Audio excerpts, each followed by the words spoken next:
Yeah, yeah. I just got like a new curling iron set for work, and I was trying it out on my day off today. So I Looks was like, nice. I well, see it. perfect. Being on a podcast. So I was like, I'll look good. Having a little cider, having a little bubbly, and being on a podcast.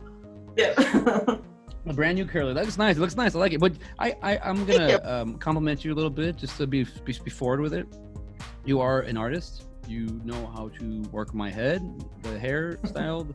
I've seen you cut other people's hair because when I worked at the cafe, I would when I was bartending, just did small talk, and I tell someone like, there'd be a lady there, I'd be like, hey man, just to let you know, you have a really nice haircut. She's like, oh my god, thank you. I just got a cut today.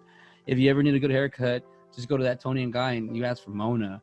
And I'd be like, what?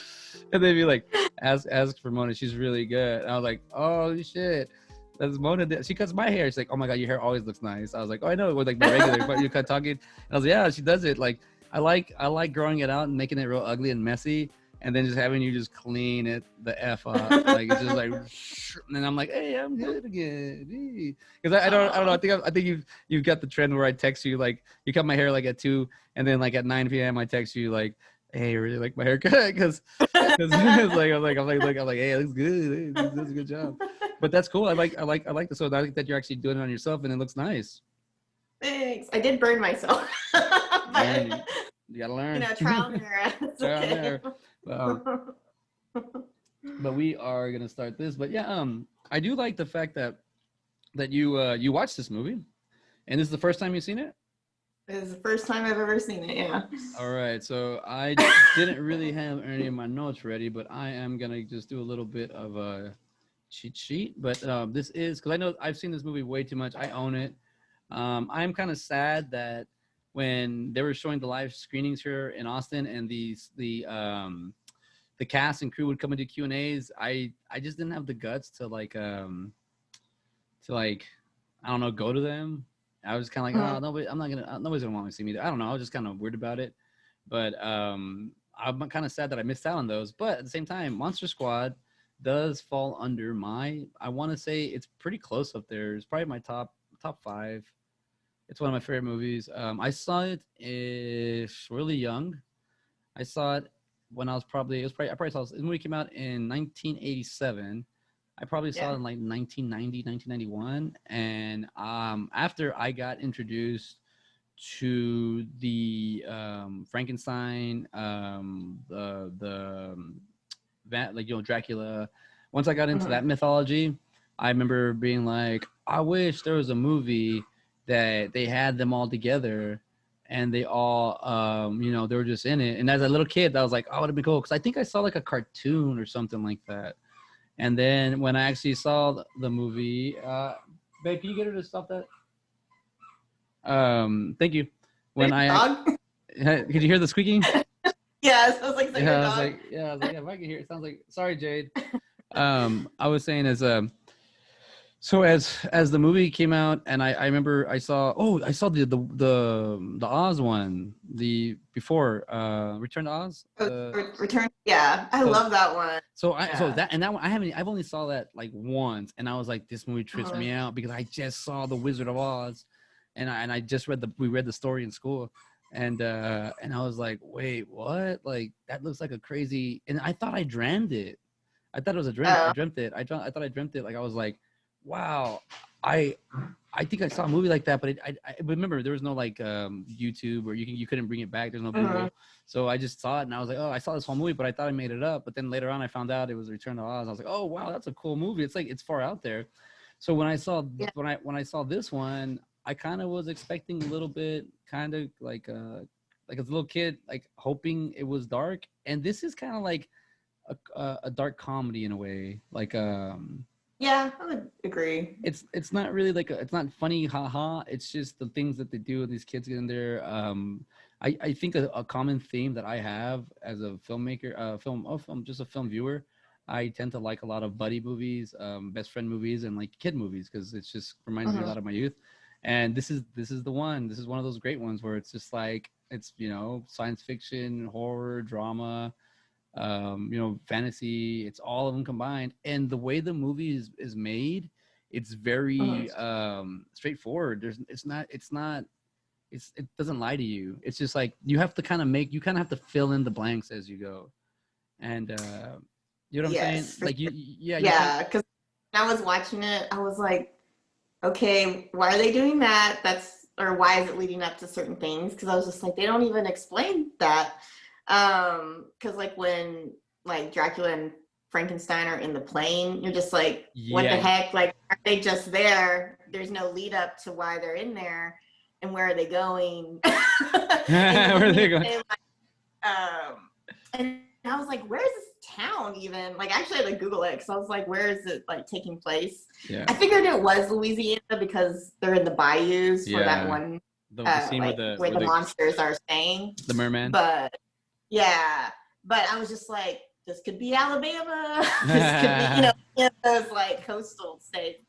And so I was just like, where is this? And then, but you're right. Like as like the movie's progressing, those questions are being answered. But it's one of those things like, but I think if I was a kid, especially like you watched it pretty young, I would not have figured any of that out. You know what I mean? Like it's one of those things like if I was 10 years old watching that, I probably wouldn't have followed it as well. Yeah. But I probably would have enjoyed it. Like I still enjoyed it, but I probably would have enjoyed it a lot more if I watched it as a kid.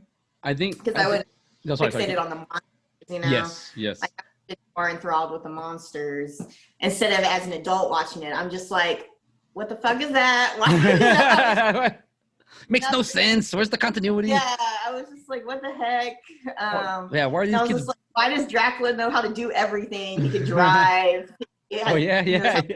Use dynamite. You know, it's just like, what the heck? But I like that it is like kind of silly, you know, kind of campy, but also fun. And what you said, like a dark comedy. Like I actually did laugh out loud quite a few times because it was just some absurd scenes in it. Like when he blew up the treehouse. Oh my God, I laughed so hard. Why did you laugh at that? Nowhere. Oh, I don't know. Yes, it's out of nowhere. Like to me, because I was just like, what the hell is that? And he just like, and you know, he thinks all those kids are in the treehouse, and so you're like, oh my God, he's trying to murder like all those kids. He's like pissed off at them. He's pissed off at them, and then you're right because he's like to us. If you're Dracula, he's like you're like F you. It's like you blew up their lair. Like you know, to me, I wish this would have spun off more movies. I mean, it was made by Fred Dekker and written by I think Fred Dekker and Shane Black wrote it, and Shane Black is from the Lethal Weapon movies, and and man, it's such a good he's such a good writer. Like he was like killing it. You know, even when you go to Fred Dekker. So he did like RoboCop 3. He did Night of the Creeps, The New Predator. Like he's got a lot. He's done. I forgot. He's done a lot of movies. Right now, I'm sorry. Yeah, he does. I guess he's stayed really in that kind of that horror genre. Yeah. But I was like, oh my gosh, we're like going full circle because, you know, because Shane Black worked with Richard Donner, who did The Goonies, who directed The Goonies. Nice. We have another attachment. That's cool. Yes, and the mom, because I was like the mom, like Sean's mom. I was like, why does she look so familiar? And then I IMDb'd her, and she's the mom in The Goonies. Yes. That's awesome. So I was like, we totally did like a full circle. That we're keeping it. I mean, it was, and then that happened by accident because, think about it. I think I said. When I was describing a Monster Squad, I said it's the Goonies, or it's like the Goonies meet Scooby Doo. So that's what I was thinking, and it is like that. But there's a connection because of that. There's a little bit of like their work craftsmanship. They work. Oh, I'm happy you do. I'm happy you've come along. I'm happy you're making me so much better. Thank you. You do research. You do homework. I'm like, man, I'm starting to get video jobs, so I'm trying to work a little bit more, and I come over here, and then I see you, and you're like, you're ready, so I'm like, let's do it. You know, it's a very, very happy feeling to talk about this movie. I actually have it playing in the background because, without a doubt, it is one of my favorite movies of all time. I think I always talk when you hear about me, it's the nostalgia factor that really it makes me stick to some of these movies, even if they're bad. I just love them. But this is a good one, and I think as my little brain would watch this movie as a kid, the first time I saw it, I think it did like a since it's like kind of like Jump that you have to connect the dots. I couldn't connect the dots, so I basically got the good parts of the movie embedded in my head. So Yeah. I'm right here where the Horace character, Fat Kid, where he says, "Kick him in the nards, kick him in the nards, Wolfman has nards." Like that's a funny one. And sadly, the character, Horace Fat Kid, the actor, he actually passed away at a very young age. I Um, know, I heard that at from 20, pneumonia. I was pneumonia like, oh my gosh, yeah. at 22, like that's Yeah. really young. Yeah, Brent, well, I mean, I also found out that I cannot say names for crap. Sorry, Oh, Brent Chalim, Chalam, yeah. Chalam. He passed away of pneumonia, and I think he was living in Vegas. I was like, damn, I love Vegas. But I really do. I mean, yeah, I I was can't. like, yeah, that was sad. And I guess like a lot of people didn't even know he died until the DVD came out and they did the commentary. And I think the guy that played Sean, he was He said saying that. in the commentary that he passed away. Did, But that was like in 2012, I think, when the Blu-ray or DVD came out or yeah, something like and he died that. in 2002, something around there. So Yeah. so he died like really young, and man, so we appreciate you. Thank you for contributing to the world of cinema. Um, Mhm. but like just seeing all this movie, like kick over the nards, kick over, like oh my god, kick over the nards. Wolfman's got nards. Oh, are Like, you on that part? yeah, it's just right there, just past it. Like I think I like doing playing it in the background because I mean I've seen this movie like I don't even want to I don't I millions of times. Do you watch Um, it every? what's up? Do you watch it every year? Yeah. I just on my Facebook ad, it popped up. I watched this because I did the 30 Days of Horror last year, which is 31 Days of Horror. It's just kind of hard. For me, it was kind of messing with me a little bit because I watch a variety of everything. I basically don't. I watch everything except like Lifetime movies. I don't really follow Mhm. that or like fat cars and stuff like that. Like I don't. I like cars like but the like the Euro stuff. The people trying to do those the 93 Hondas and trying to. I like watching custom car builds. I like watching like Modern Rust on Netflix, stuff like that. Like those shows are really cool. Where they car restorations? Like I like those shows a lot. But with like this kind of movie, I'm sorry, I lost my thought. With this kind of movie, Monster Squad, it really like it just really helps me like. Oh, sorry, but the Facebook thing, like it popped up the other day that said, hey, you watched Monster Squad last year on the 5th, and I was like, awesome, and then I was like, yeah, I watched this movie probably 6 7 times a year, like where I sit down and I watch it, but I don't try the thing. What I've been doing now, I've noticed since we have side by side and I have the other podcast and now I started this one. I Mhm. started really dissecting movies and really getting into them, but I still with this one I don't do that. I saw the documentary or the one on the DVD because I own the Blu-ray, and I just watched this movie and I'm just like nah, it's perfect. It's one of my it's like for everything, shot for shot, storytelling. I didn't even catch it till I think maybe I seen it when I was a kid, and once I've owned it for a long time. Um, I'll say I've owned the VHS of this movie too. But I'll say that I didn't put it together that he got Van Helsing's book, that his mom got it at a garage sale or something like that. So that's how Yeah. I just kind of accepted that he had that. And I you're thought he, like, where the hell did that like yeah, dude, she basically just says it. The mom basically just says, "Hey, I yeah. got this book, and it's Van Helsing." Like he just fills it Yeah. in. And for me, oh, it's right here where Fat Kid gets the garlic and put the pizza, he pulls it out. Oh, the pizza. Like, see, I wish these kids had a little bit more gimmick to them, but I feel like this movie was made in a time crunch. I feel like they didn't have a whole lot of time to work on this movie, but what they had, the pieces that they chose, the way they told it, it's beautiful. Like, it's great. I even like the when Dracula pulls up the car and it shows the shot, the camera's getting closer to him, and it's getting to a closer close up, and then it shows the flashing lights and it shows the skull, like just that Oh yeah. little effect, like that's really cool. Yeah, I just think I like Monster Squad a lot. It's like you want to like the kid Rudy's by far the coolest one, Mhm. and he wants to hang out with these geeks, these nerds, and I like that. That's like the Rudy guy, like I really like that he's that cool kid, he's so smokes cigarettes on a Yeah. bike. Oh, I do wish they did like more of a backstory on him, because it's just like, why did he want to join the squad? Like, Yes. why? Because he is the older kid, and but we don't need to know that. But it's just like, No, I no, would it's have cool. It's cool though. liked to. in this world, you're right. In this world, a little bit would have been kind of cooler, but we have to fill it in now.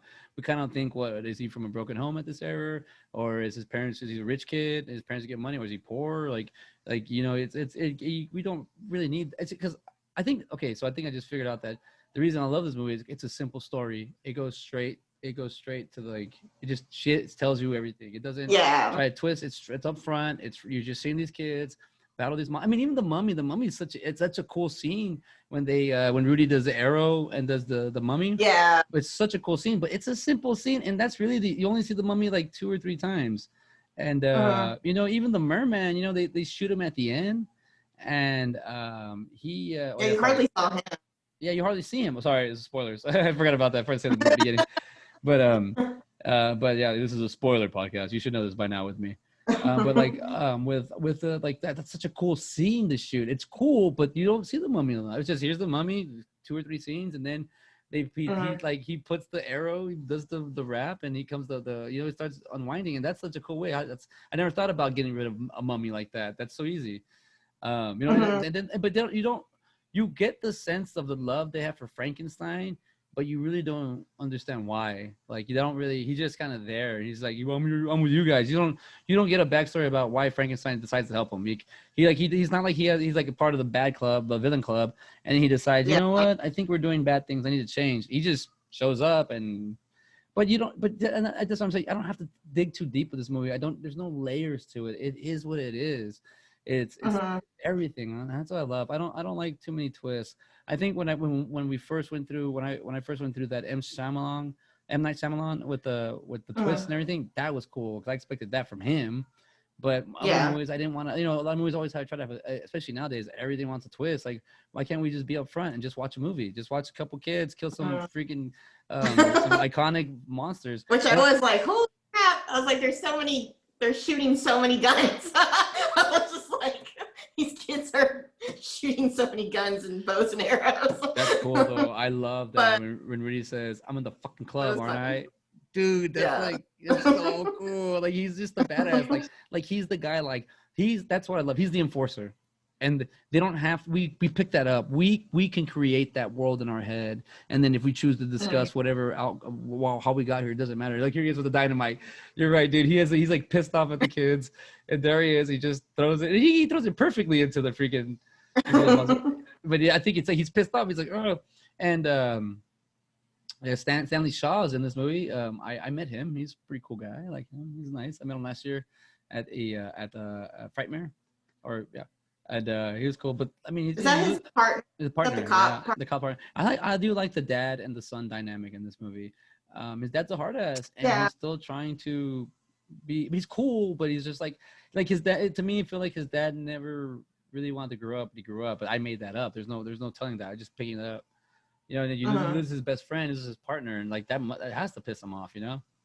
And which I was like, of course, the black guy dies. Yes, 80s. The black guy's gotta die, and I think he's the first one that dies because they shoot the werewolf, which we have Uncle Rico is in this movie. He's the werewolf. Oh my god, yes, thank you. I was like, why does he look so familiar? It's Uncle Rico. Okay, thank you for saying that. Yeah, Uncle Rico is in this movie, dude. Uncle Rico plays a werewolf, which I think it's in the DVD. Extras that they say that they couldn't use the actual likenessness. Sorry, real quick. I love the transformation scene when the dad shoots Dracula, and then the mom opens the door and it turns into the shadow, and you see him turn in from a human to a bat and flies away. Oh, that's so awesome. That's so awesome. That is the same mom. She got divorced from Goonies and they moved into the Monster Squad world. So she's still taking care of kids, but they got monsters now. I know. I'm not. I need to do more research on this. As just a film, straight up film, I love it. But I mean, I want to know more about it. Well, the one thing I read that was cool was, and probably why you also, because you kind of touched on like the makeup earlier, and it's still actually considered like one of the top like monster movie makeup, like up there still in time. Because they got really good professional people to do the monster makeup and also add like technology to it too, and which I had no idea that there was like, I guess, a legal right. Yeah, with the monsters. yeah, so they had to change them a little bit. So I think they went from the dead bolts from Frankenstein here to here. Yeah. And they Vice versa. vice versa. Yeah, he's here. They put him here. Yeah. Like so they Mhm. so there's little modifications. I mean, but that's in the beginning of But it was like their take, which I liked.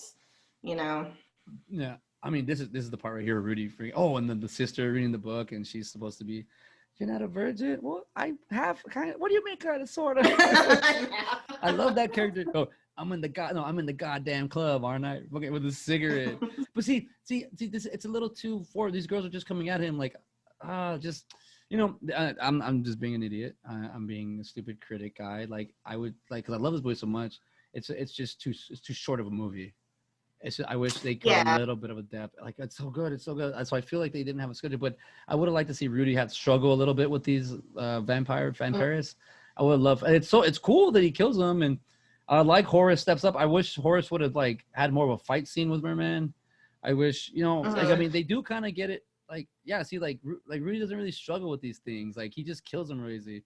He's a kid, but he's a badass. But I would like to see him more like have a little struggle.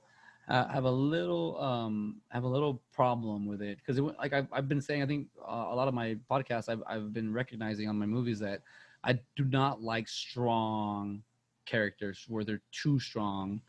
At least with the Incredible Hulk, I love that the dad comes out and he's like, stay over there. Like he's like, I got this. I'm gonna kick this guy's ass. Like I'm gonna kick Dracula. And then you're right. I think this is the same team that did American Werewolf in London. So then they won so many awards for that. I think it might Stan Winston might be. I don't know. I should know all this. I'm sorry, everyone. Sorry. Yeah, that's his name. Yeah, you're right. Yes. Okay. Good. And then, I mean, the way they show the Dracula when he's like half bat, and he's half bat and half dying. It looks like the werewolf from the London in Paris. And then from American Werewolves in London. But and then showed this part where the werewolf. What do you call it? Comes up and beats up the dad, and the son comes in and helps him out with the bat. But they did a little foreshadowing when they say, "How do you kill a werewolf?" And he said, "Yeah, what do you call this? You can throw a bomb on him or throw him out a window on a bomb," and that's what they do in the movie. Yeah, I it's like I think it's so cool that they have that with the part where I like laughed hysterically because I was just like, "Oh my god!" It was just like so unexpected that you just like. I guess the way they did it, because it just like blew up. It's just like you could see the pieces of them just like flying off. And I was like, "This is rated PG-13." Yeah. Which it was different world in '87. So. Well, remember, I can't remember. I should know this, but I can't remember when PG-13 came about. But it was stuff like this, movies like this, where there's too big of a gap between PG and R.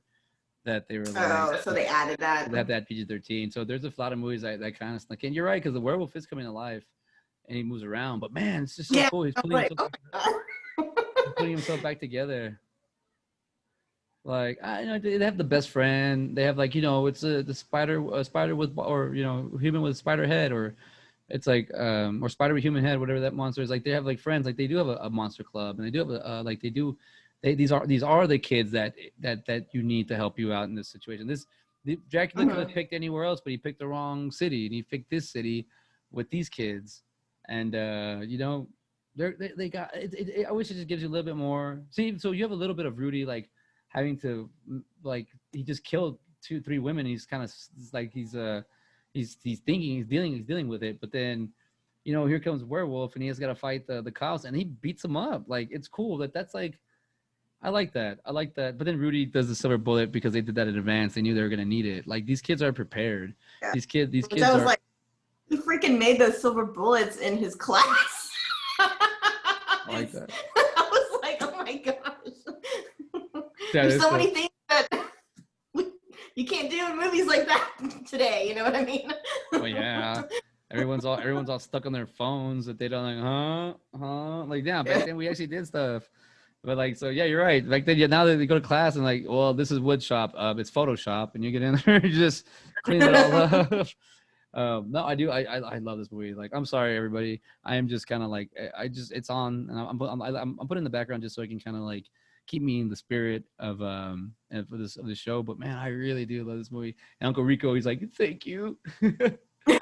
Yeah. But so also I will respect the fact that when you watch this movie, the more you know about those mythological characters, the more you know about Dracula. So they don't have to fill you in with it. You have to know Mhm. that. See, and you have to know the silver bullet thing. They kind of tell you a little bit. They kind of talk about it, the kids, but when you hear the Uncle Rico saying, what's his name, John Greasy, Grice. Whenever you see, he says thank you. Like you don't get this in this movie, but if you know the story of the werewolf, the struggle that he's having, like he ended it for him. And that's why Mhm. he's like lock me up, kill me, or whatever. Like Yeah. they kill him, and he still comes back because he doesn't want he can't take care of that half. He doesn't know what to do, so he wants to be stopped, but he can't be he can't be stopped. And I don't know. I always feel like if you ever read comic books and you see superheroes or supervillains and their issues, I always feel like a lot of it is mental health. So I always feel like the Incredible Hulk or the werewolf.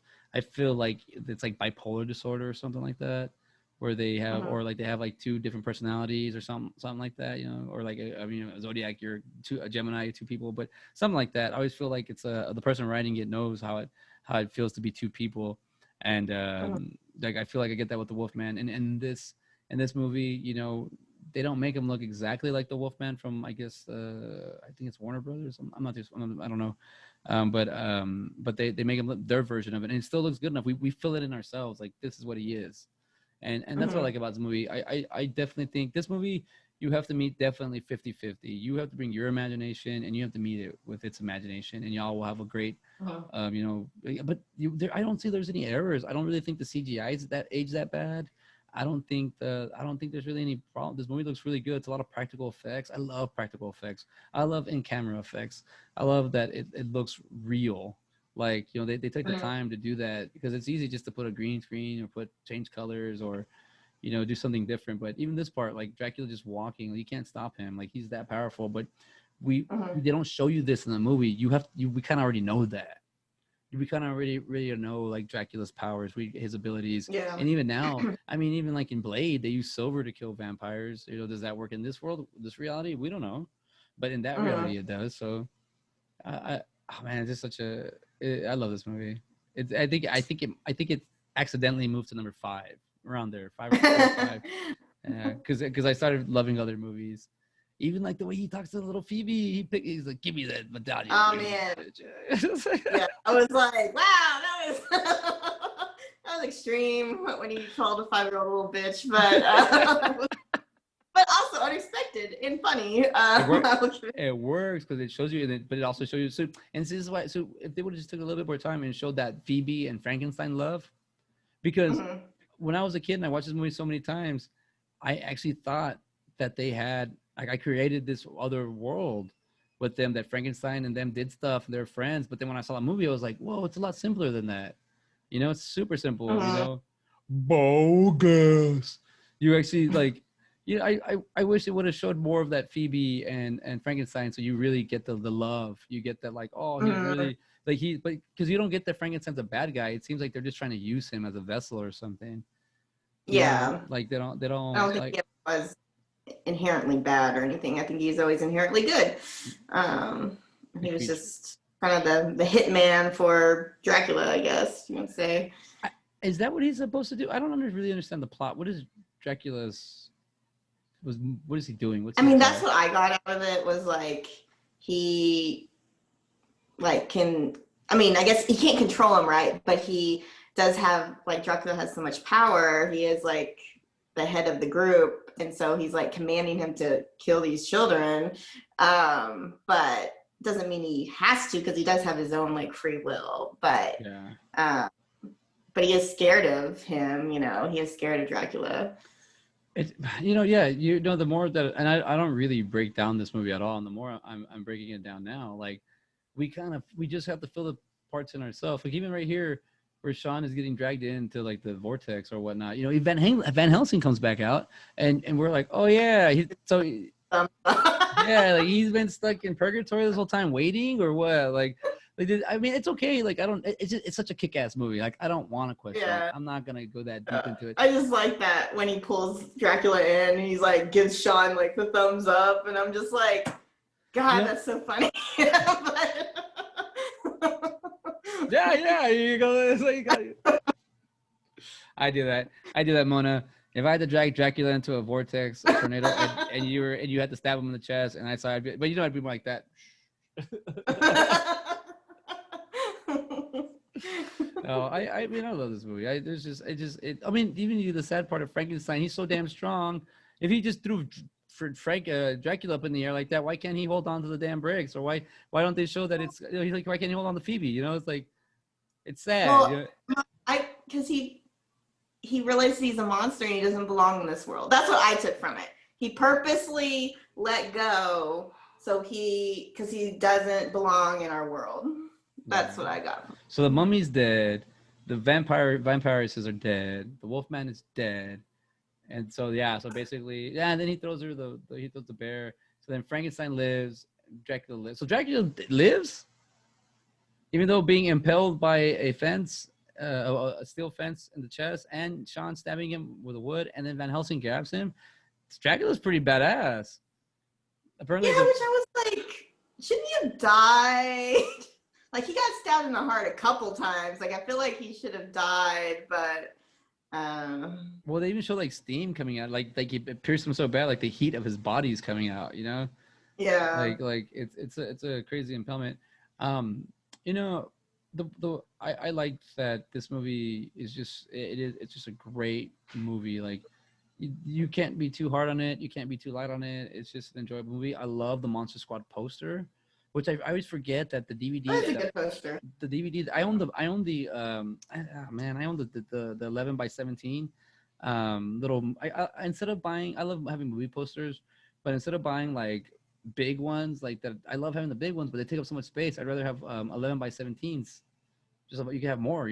I like seeing, so I get to see it, motivate me a little more. But I have this one, and I at least want to get some of their signatures, before it's all said and done. So I get this thing signed, but I have that original poster, but on the DVD case, it's like a sketch. It's Monster Squad, but it's not the same movie poster. I prefer the original one. It's just so cool.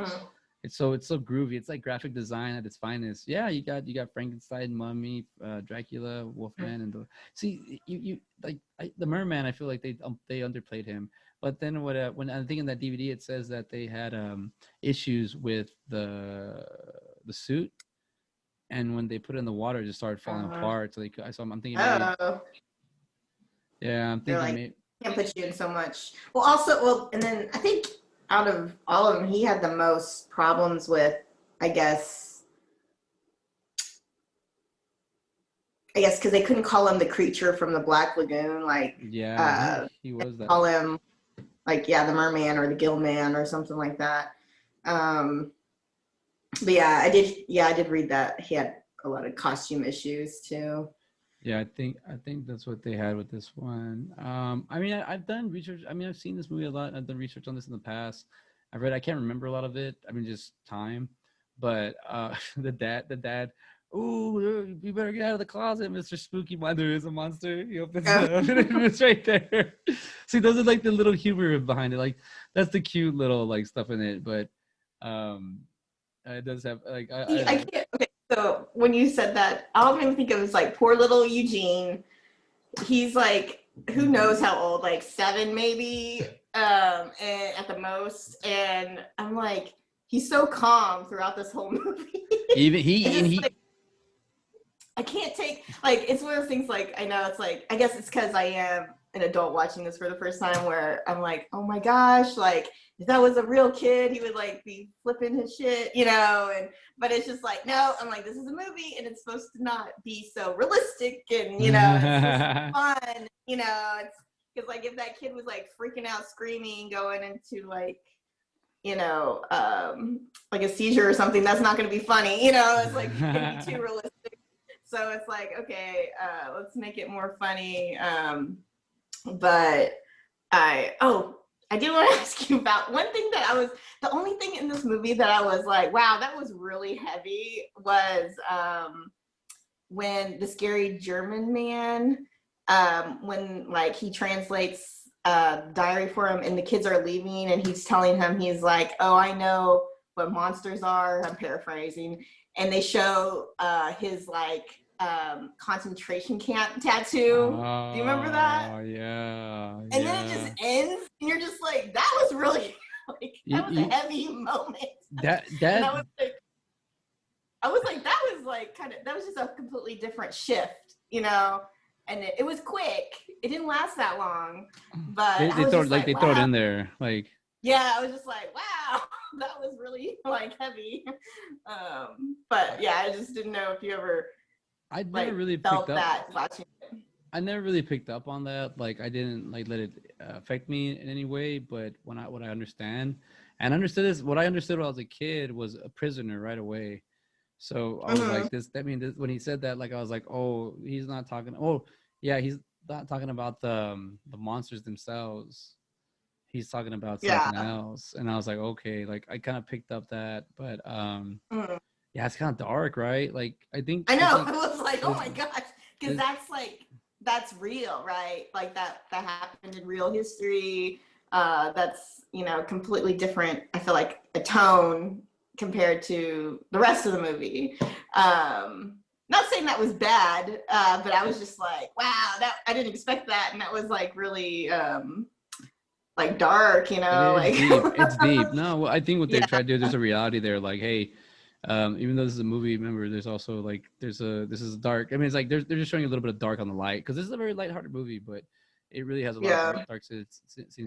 And probably that's why it was so fast, right? Because they wanted to keep it on the lighter side, but also it's just like, yeah, we're talking about, you know, not real monsters, but we actually at one point in time we had like a real people like can be real monsters. The metaphor, you know? The metaphor of people being a monster. Man, it's dark.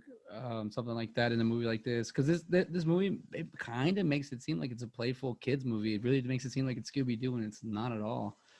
It's not at all. It's very like, yeah, I would think if they rated this movie, if this made this movie today and they rated it, it'd probably be R for sure. But that's like, it'd be like a very light R. Like if you had a scale that said anything 0 through 5 is PG, anything from 6 to 10 is PG-13, and anything rated R is like 11 through 15. This thing would be like an 11, like right on that little cusp between PG-13 and R. But this is I think this they would call it nowadays if they did it. But I mean, this movie's a short movie. It's I think it's like 96 minutes or something like that. It's not even that long. So yeah, 119 minutes. Sorry, an hour and 19 minutes. So it's almost, what's that? An hour and 20 minutes. Yeah, like it's not that long. Yeah. You know, because a 90-minute movie would be an hour and a half. So it's not even an hour and a half long. So, but I mean, I just like that it shows you the characters. Like these are the characters. You know who they are. This is the leader. This is the best friend. The Eugene character is unique. He's like the Butters of the group, but he has to deal with the mummy. He has to deal with the he basically has to deal with the merman in the water with the Twinkies, you know. And he has his little dog, and they kind of he's just kind of like an extra character that like just lightens the movie a lot. The whole thing about this movie is just to me, it's just entertaining. Like if I'm in a like a bad mood or something, I'm like, I just want to watch Monster Squad. But sometimes I'll be like, I haven't seen it in a while, Monster Squad. Like that's why I'm with this movie. Like I really want to be part of. I really want to like watch it a lot, and I like enjoying it.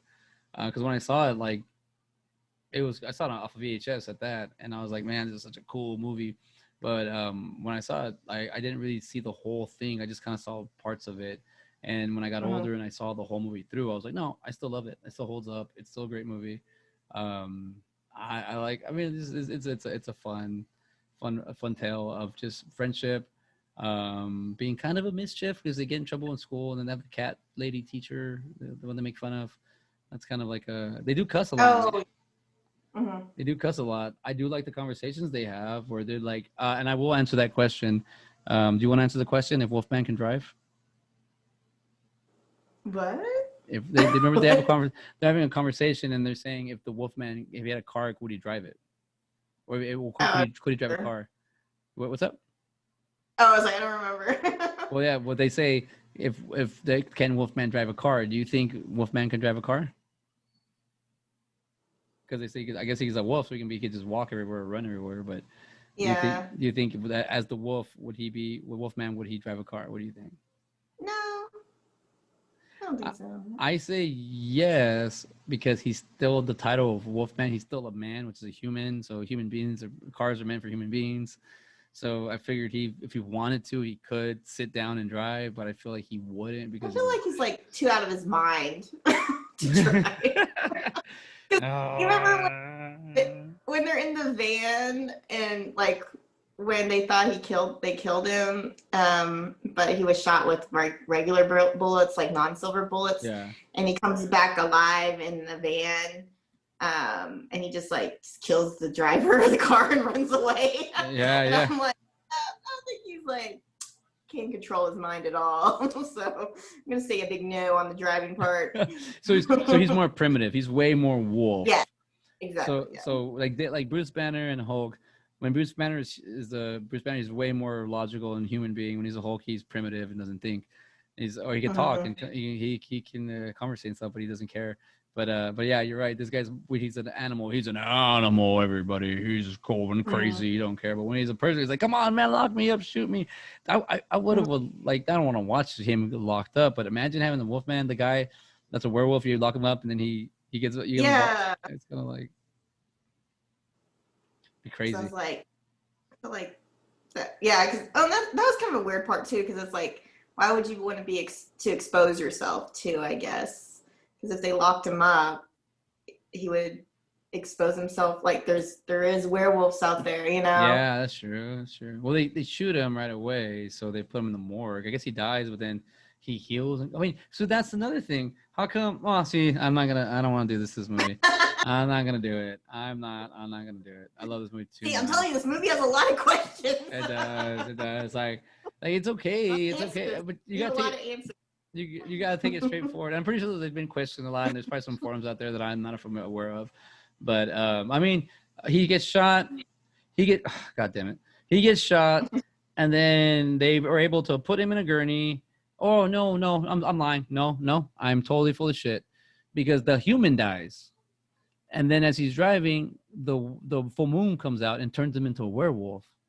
So okay. I was gonna say, how does he get shot and then doesn't transform until later, but he gets blown up and he gets pulled back right together. But because he's a werewolf when he gets blown up, so and when he gets shot as a human, he's dead. But then the full moon brings the body into a werewolf and he's alive, and he goes. Well, then also, because that brings me to another question. Sorry, bless you. That made me sneeze because I did that little voice. So that made me think, because which, I mean, I think I know the answer, but it's just so if, let's say he was shot 3 weeks prior before the full moon. Would his body be buried? And then, but then when the full moon comes out, would he come back to life? I guess so, right? Yeah. Well, how his werewolf side would come out. I don't know. And it brings it back and restores him. How about this? Yeah. So the werewolf can restore. He can bring himself back together. He can regenerate. How about this? What if he gets? Sorry, I lost my thought. I was gonna say, what if he gets shot? You said he got shot. I'm sorry, everybody. I've been having a little drinks. So if the werewolf, you're saying if he gets shot and then he waits 3 weeks.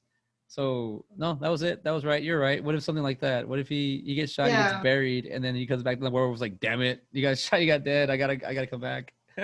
Yeah, I mean, I guess, right? Because that's pretty much what happened.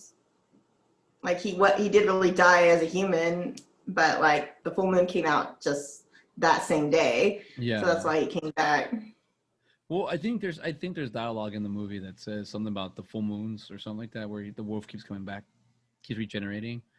I mean, the Uncle Rico is really trying. It's just Jonathan Greasy. Grease, Gries, Gries, Jonathan Gries. Uncle Rico. That's Uncle Rico. That's yeah. I was like, I'm sure. I don't know. He's a real actor. Uncle Rico's not in this movie. But even this, it says on IMDb, it says John Gries Desperate Man. I guess. Oh, I guess he's not the werewolf. I guess so. Let's see if there's actually a werewolf person. Oh, okay. It Yeah. makes sense. I guess it makes sense. And the kid from what's the Fred Savage show? Wonder Years is in it. I know. That's actually the first person I recognized because I was like, oh my God. I was like, that's Kevin's older brother. Yeah, I yeah, can't yeah. remember his name in the show, but I remember, Kevin because I love the Wonder Years. He was my favorite character. But Jason yeah. Hervey. He plays Yeah. EJ. I like that. I like the eat it EJ. Yeah, no, I think yeah, that Wonder Years, like, they had a cool little cast in this movie. I mean, a lot of these actors, I mean, Tom Noonan, he does a lot of horror movies, the Frankenstein character, but Mhm. a lot of these characters didn't really do. I mean, Stan Shaw did. I mean, they did some stuff. Yeah, they stayed a little bit Yeah. busy.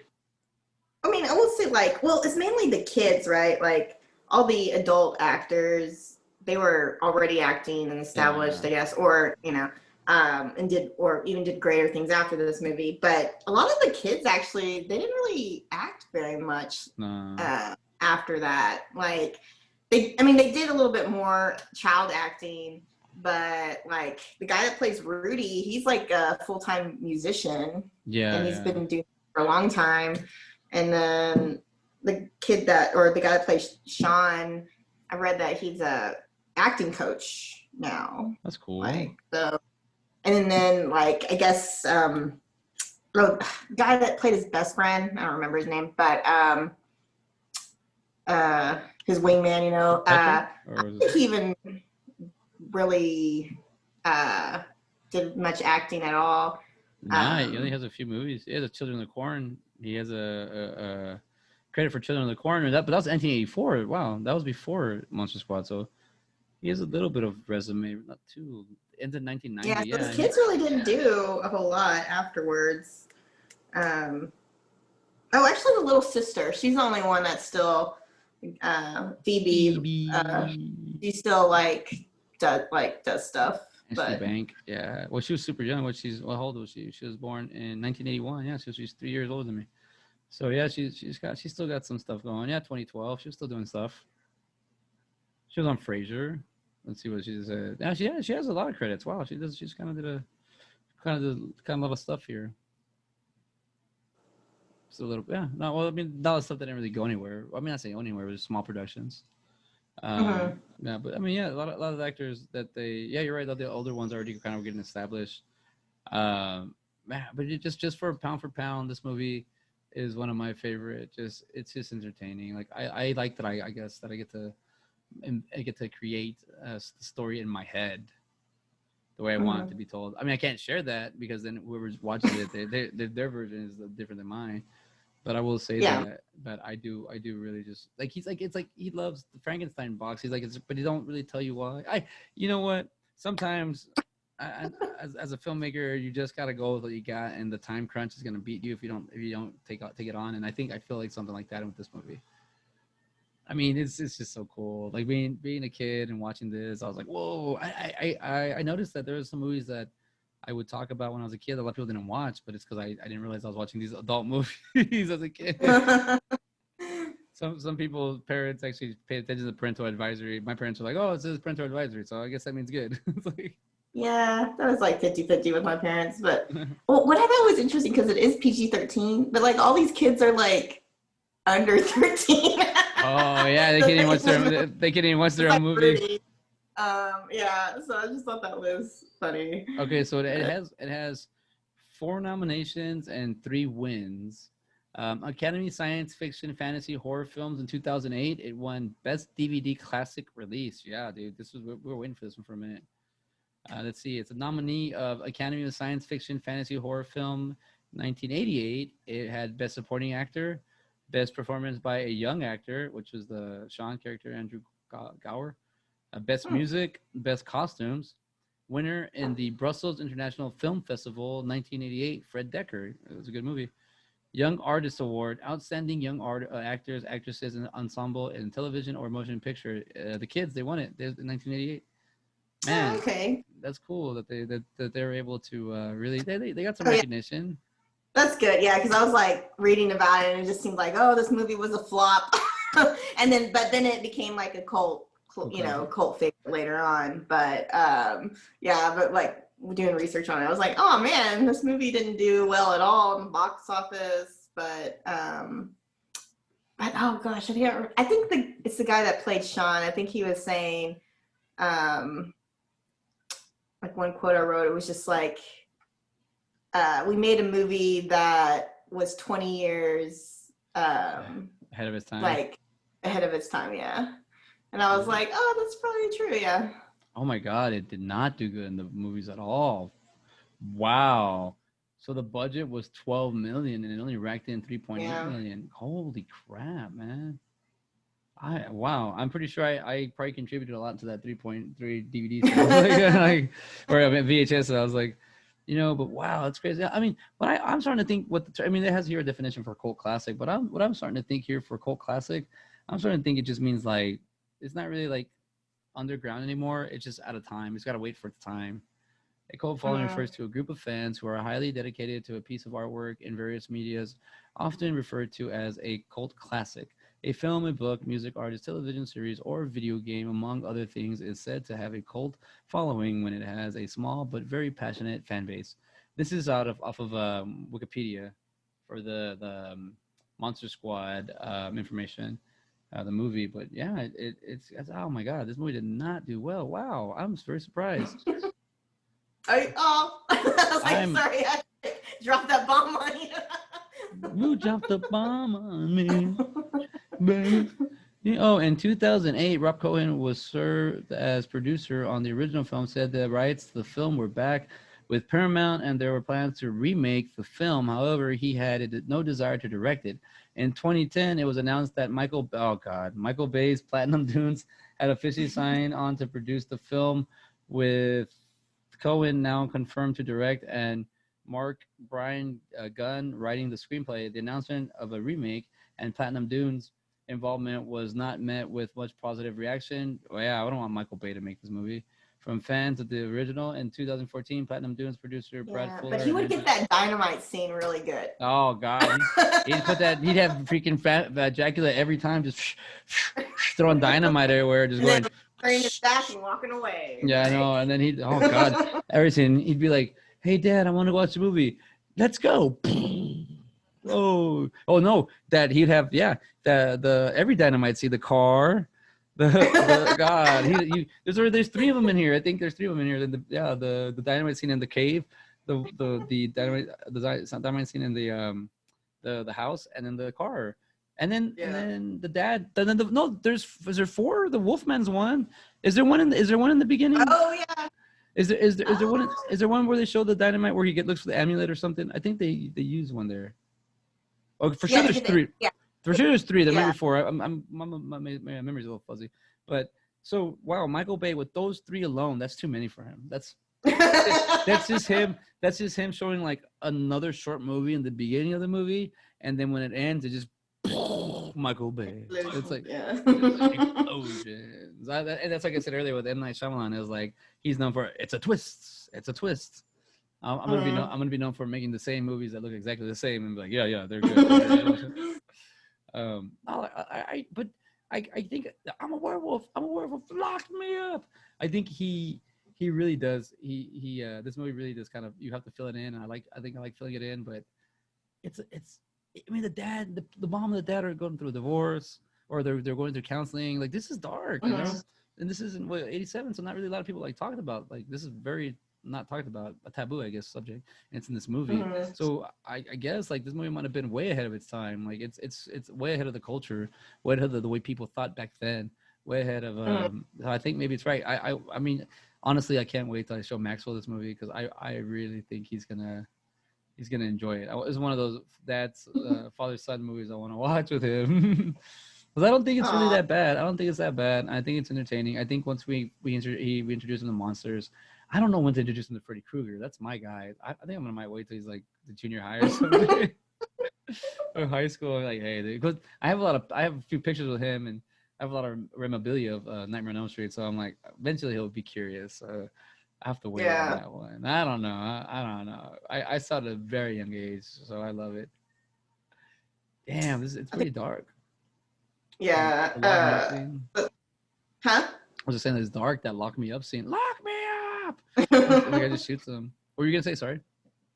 Oh, I was just saying because it's like the Freddy Krueger thing. Because when we did the Goonies podcast, that's what I was telling you. It was like that was like he like really freaked me out. Freddy Krueger like really freaked me out. But I also saw like bits and pieces of it when I was like way too young. Like I think I was like 6. Oh yeah. So yeah, so that like really messed me up for a long time.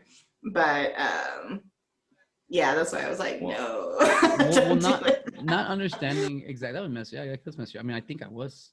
See, I was born in '84 when the movie came out, and I saw him like 1990. So I was like 6 or 7 when I got introduced to him, or like on 6, 7, 8, around that time frame. But I mean, to not really understand what a TV is, but you're engaged. It's weird how it catches your attention at a very young age. It really grabs you. Like it's just you don't know what it is, but you're like, oh shit, lights. Like it's your they know how to mess us up, man, with the TV. But not knowing what the TV is, and you see this burnt dude with a green and red sweater with a claw in his hand. He's got a fedora, so you don't know what the hell it is. And then when you find out he's a child murderer, so yeah, he really adds on to that after that, In the remake, a lot of the things I read were a lot of the fans were upset because they did call the Robert Englund, the original one, they called him a child murderer, where in the new one, the 2009 one, they called him a man. I hope it's 2000. I can't remember right now. It was not 2010. Where they called him a child molester, and that, but yeah, like he was a child molester or something like that. And so, but that kind of was hard. They said if they would have made the story, because they tried to make the same exact movie, they should have changed it, tweaked it a little bit. But they said if he would have been a wrongfully accused child molester, it would have been crazy for him to come back and seek his revenge, because that's like yeah, he's a bad guy, but you made him a bad guy. You wrongfully accused him, like like how and I always saw it as when you see Dream Warriors #3, you see all the friends get along and they have to battle him and beat him, and they eventually do. I was more like, I'm not a Dream Warrior. I'm not a holding hands kind of guy. I'm kind of walking my own pace, do my own thing. But with Freddie, I was always like, I was more like just enamored with him, with the fact that like he was just he was killing the Dream Warriors. And I was like, well, I don't want to be part of the Dream Warriors. This guy's kind of cool. like, but I just know the stories. It's just, I mean, there's mythology in there. It is definitely. I'm happy that 150 years from now, someone can actually go back and look at those movies and be like, holy shit, look how they made movies back then. Very basic, but this one has a great story in it. It's a little off, and then someone's gonna be like, this Monster Squad movie, what the hell? It's like it's like, but it's like it doesn't really explain much, but why how come Dracula drives and then flies? Why doesn't he drive? It's like, is it quicker to fly? Or obviously. I was like, I can really always just watch this movie. It's such a the characters. I mean, as I'm thinking, like, as a director, like, direct this movie, like I feel like you just give the characters just very little direction and just let them figure it out. And it's very like, they don't need to talk. The Wolfman doesn't talk. The Mummy doesn't talk. The Frankenstein kind of talks. Merman doesn't talk. 3 out of the 5 characters don't talk. And then the other one, or the fourth one, he sounds because he's all messed up. He's a bunch of brains put together, So, I have nothing but good positive things for this movie, and I really appreciate that you watched it. I want to know what you thought about it.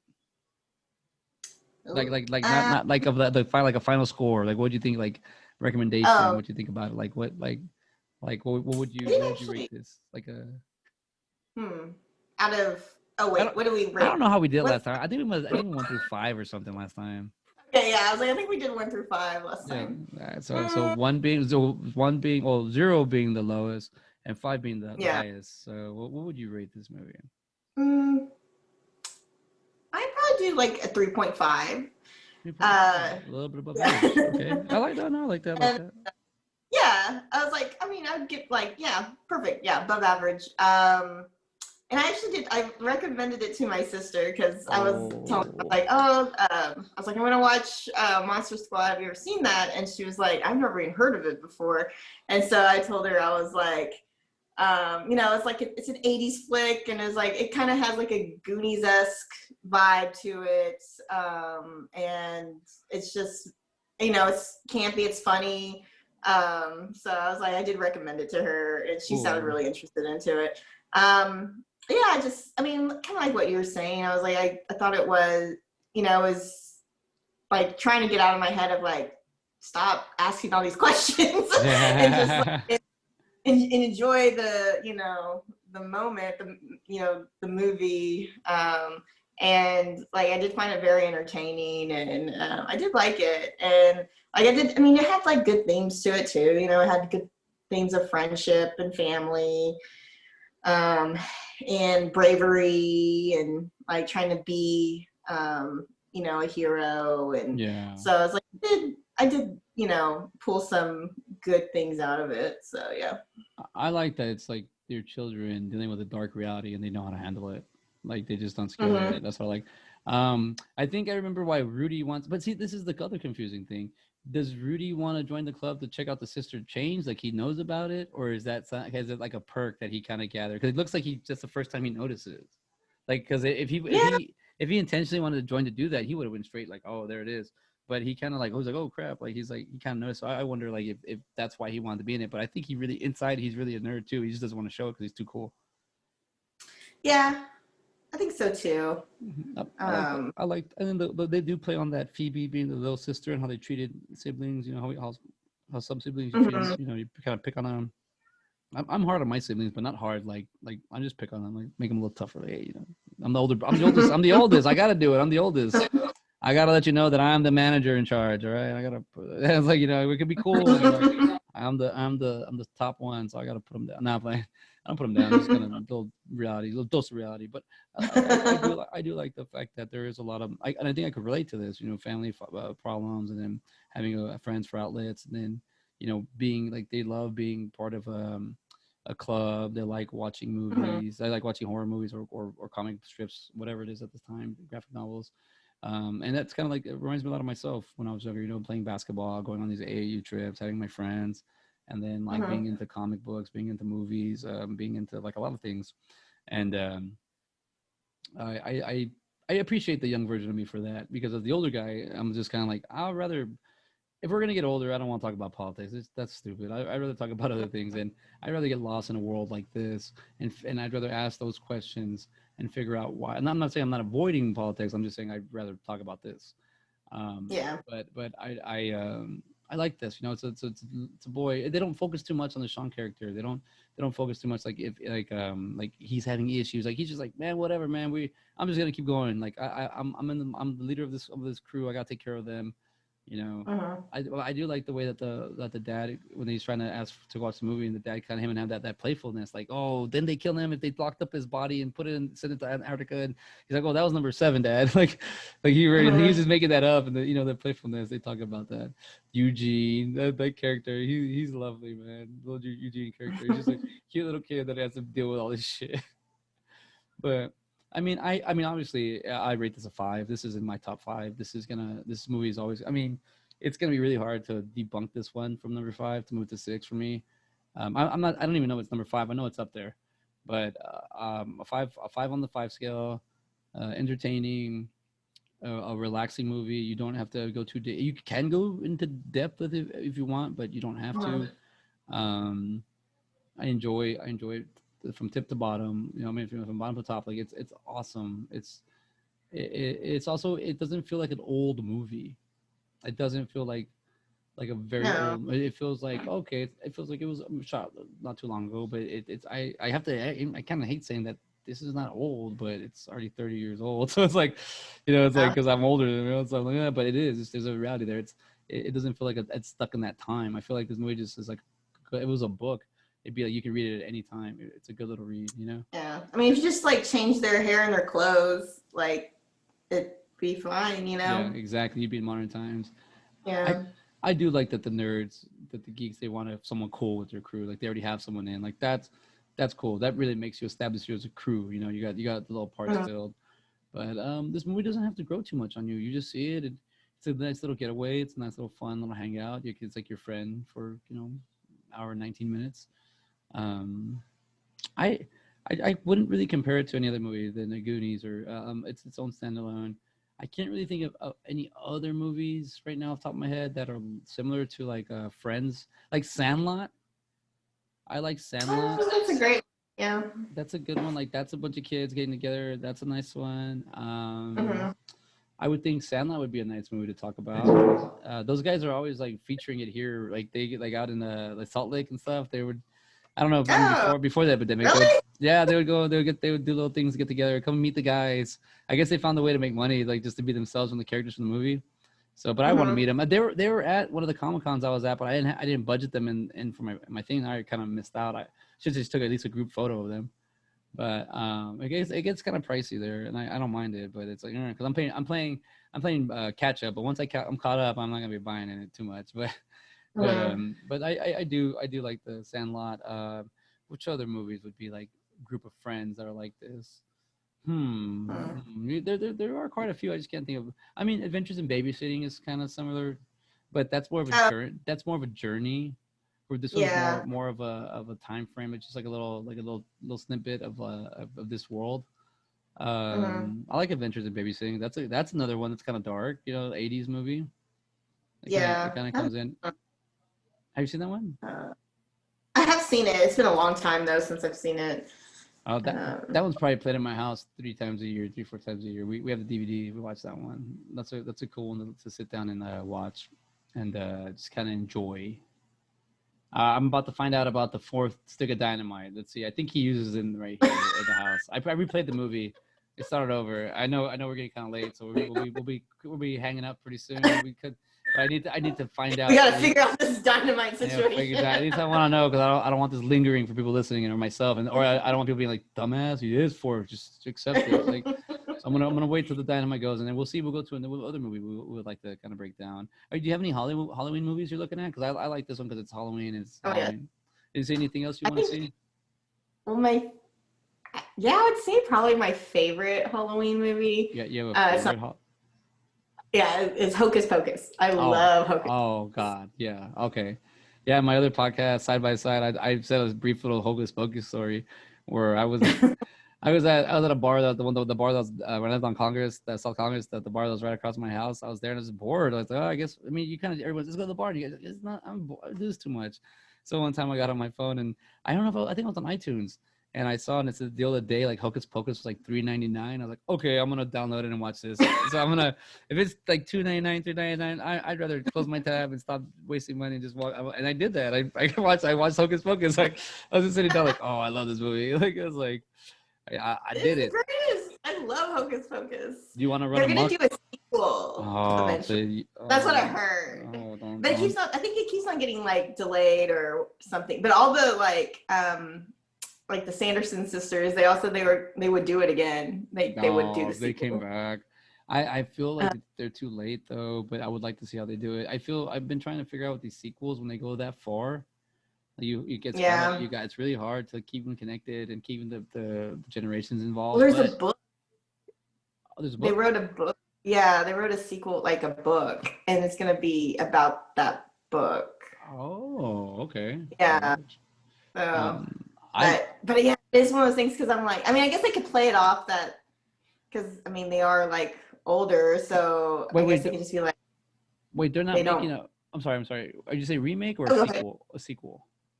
Oh, sorry, it's a sequel, not a Okay, cool. remake. Thank Yeah, you. Thank you. Thank you. Thank you. Thank you. Okay. yeah, Okay. Well, okay. So, sequel. what were you saying that they redo it again? I get yeah, because like the only problem is because I was like yeah, because how long is it now? It's like 25 plus years, right? So 1994, 92. Let's see. So keep going. I'll find it right now. yeah, so it's just like I guess they could always say like they don't get to suck the life out of any children, and so they just stay like more like a more haggard, like how they look when they come back. Oh, because they're They look older. older. Yeah, so it's like they could just keep them in that type of makeup, the whole movie, the whole sequel. But That is true. uh, It's in 1993. That's cool. yeah, So yeah, I'm going. 27. Oh yeah. So I'm going to my movies here, my Rolodex of films, and it actually is one of like the first movies I actually bought on when I started buying movies on iTunes. But here we go. Hocus Pocus. I got it for $3.99. It's a good movie. Do you want to watch Hocus Pocus?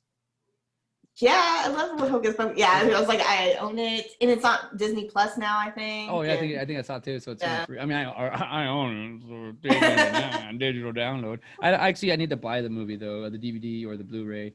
Do you have a preference between DVD or Blu-ray? Uh, Not really. I mean, I guess like I don't know, because sometimes, I mean, the only thing I can really see a difference in, maybe I just have terrible eyesight, is like animated films. Like Okay. Blu-ray is so much better for animated films, but like I guess just seeing some of my DVDs and like comparing them with like stuff or like on Netflix, like for example, they like one of my favorite movies is Pride and Prejudice, and Ooh. I like historical like romance dramas, and so I own the DVD and I've like watched that so many times, but they put it on Netflix, so I watched it on Netflix, and I was like, man, I can't even tell a difference, like, but the animated ones I can actually really tell a difference on those. I thought maybe it was because of my age difference from the other guys, and I was like, Blu-ray is not a big deal for me. I'm more of a just DVD guy. Like I've actually been buying VHSs just for my collection, and I actually bought I actually inherited a VCR, because now VCR is like $500 a piece online. So I was like, Really? oh yeah, I got one. I was like, Goodwill and get them for like $10. I mean, online I don't know if they work, like these are like, I mean, but I'm like, wow, I got one. So I've been buying VHSs, but the guys are like, I got the Blu-ray. And I know the Blu-ray comes with a little bit more stuff to it. So now I'm kind of like, damn it, I think I'm gonna need to buy the VHS, the DVD, and the Blu-ray version of everything I have. Because of the extra.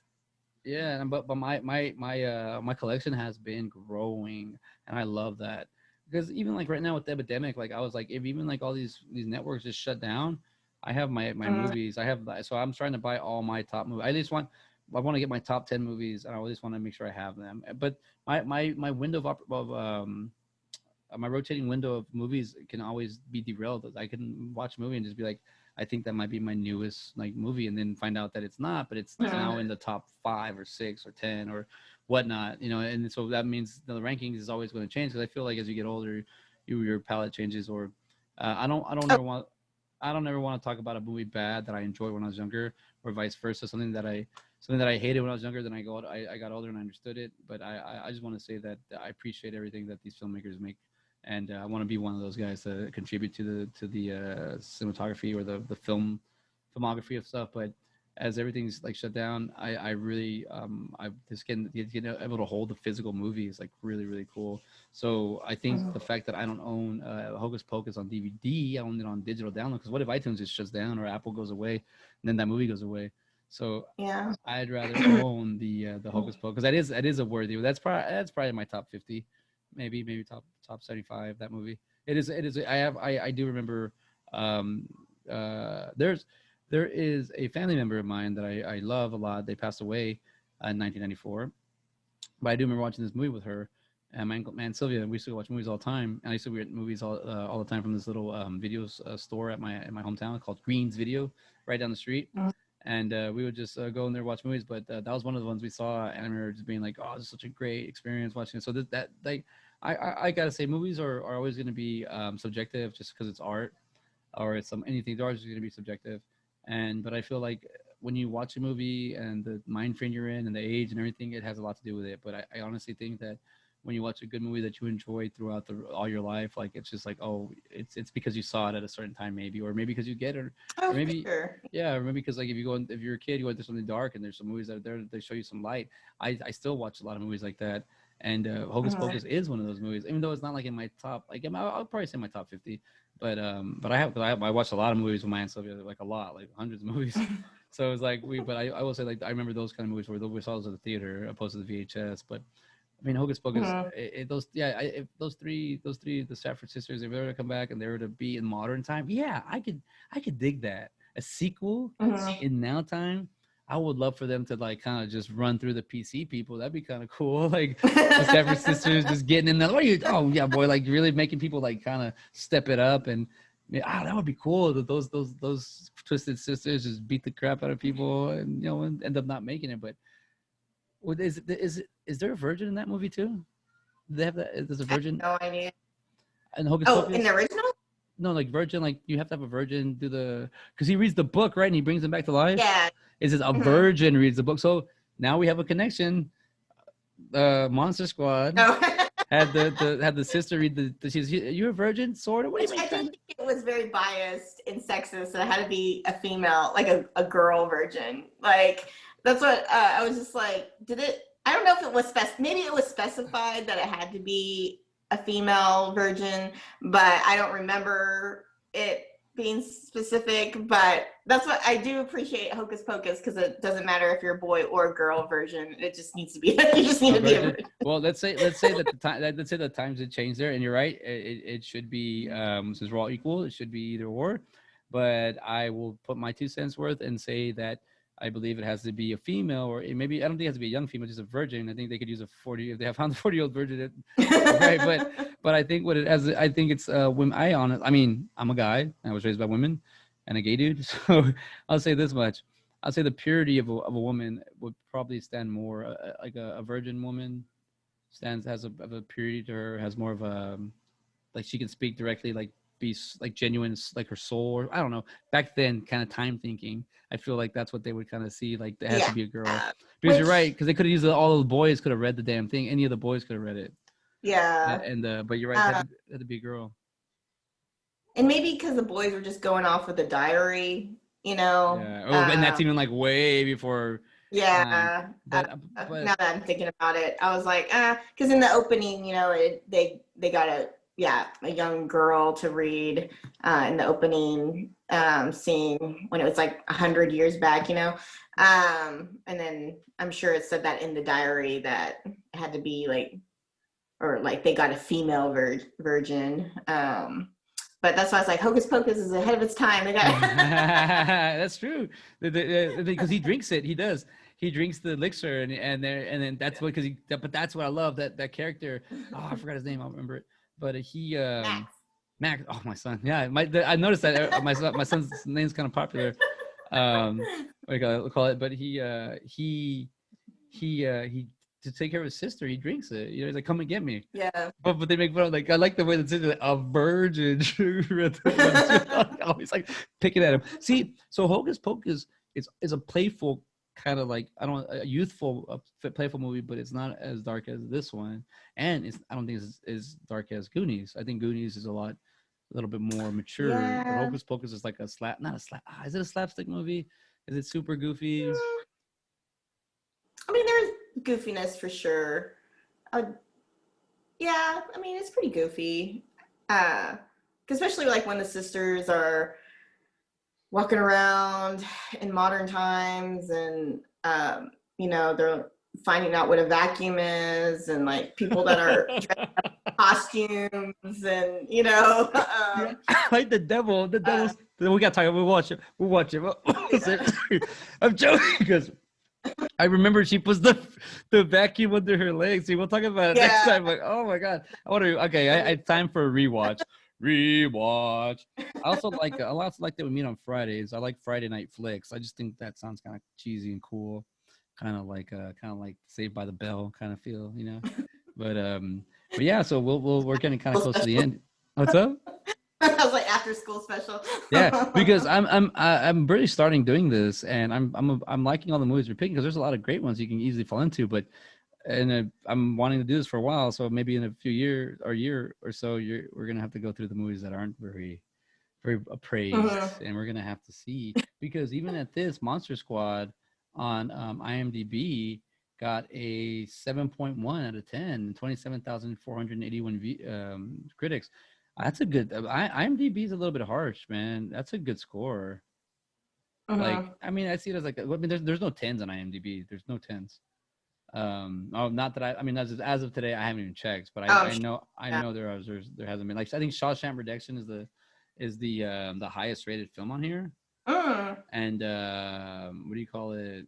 It is, I think it is, and it is a 9.3. I think it's the highest rated movie. Oh, okay. 2.291675. Oh, sorry, 2,200,000 or 2.2 million views, or critics. So like, yeah, I think it's the highest one. It's like a 9.3, and so like, there's no perfect movies in here, and I give a lot of Oh, movies the perfect score, but that's because they're perfect to me. hmm. But I think I read when the movie, like when Monster Squad like first came out, I think critics gave it like a 60%, 60 something percent. out of like 100, Yeah. well, that's still a good score. So originally, and so it just does kind of show you like back then, yeah, it was probably ahead of its time, and critics were like, you know, because it was like, Why do I gotta you know, make up everything? now Why it, do I gotta put everything in my? Tell me the story. yeah. And so, and like, and look at it now, it's like a lot higher rating, you know, for people. So, I honestly think it's because the younger generations understand the transition of cinema and movies, so we're up to date a little bit quicker. They're a little faster, and since movie does have a mhm. lot of jumps into it, and the way it's tells story, it's easy for like someone like myself to keep up with it. So Mhm. I love it. Oh, the pictures. He's like walking. Rudy's walking out with the pictures. Like, oh, like the sister. That they used to blackmail her. Like, little kids. Like, they're blackmailing the Oh, sister. Like, it's Frankenstein with the sunglasses. Like, oh, check it out. But yeah, I think between watching Goonies, watching Monster Squad, and then gonna watch Hocus Pocus. Friday Night Flicks is gonna be good this Halloween. But I do like these movies so far. There's still a connection there. I'm pretty sure if I were to do a little bit more research, and I know you are, that we'd have, what do you call it? I'm a nerd. Hey, do it, show it. I'm I'm I'm I'm just a little bit slow. I'll get faster. But with the like a movie like Hocus Pocus, I would like to know a lot about behind the scenes. I would like to do like, but that movie. As much as I love it, I haven't done any research on that movie. I haven't looked it up. I do know about the cat. Binks, was it Binks the cat, or he? I don't Oh, want thanks. Banks. I don't want. I mean, I do know there's Yeah. something about the cat, but I don't know too much things like the way they shot him. Mhm. I think in class we had to watch something about it, but we could talk about it next time.